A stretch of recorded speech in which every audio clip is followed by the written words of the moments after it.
The incline bench bicep curl is one of the best ways to train the biceps in a lengthened or stretched position.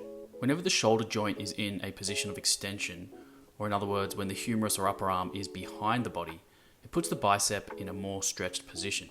There's evidence to show that training a muscle at longer muscle lengths or in stretched positions may be a potent stimulus for hypertrophy. This is called stretch-mediated hypertrophy. That doesn't mean that training a muscle at short muscle lengths is a bad thing. In fact, I make sure to program both variations into my training programs. For example, I also include the spider curl in my bigger, stronger, fitter training program.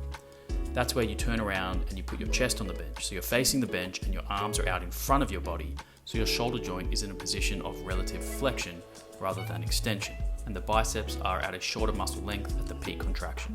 You'll notice the contraction during a spider curl feels very different to that of an incline bicep curl.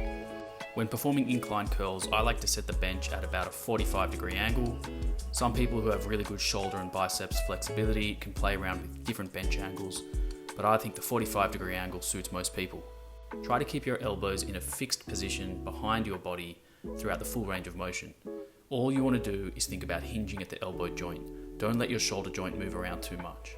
You may feel a tendency to want to try bring your elbows forward, but if that's the case, you're probably using a load that's too heavy. Pick a load that you can handle with perfect form, with your elbows behind your body throughout the full range of motion. The focus here should be about generating a contraction from a stretched position. And when you get to the top of the rep, try not to let the dumbbells stack directly over your elbows, as you'll completely lose tension in that position. So keep your time under tension nice and high by stopping just shy of your forearms becoming vertical, and focus on squeezing at the top, keeping tension in the biceps, and then slowly lower the weights down during the eccentric or the negative part of the rep.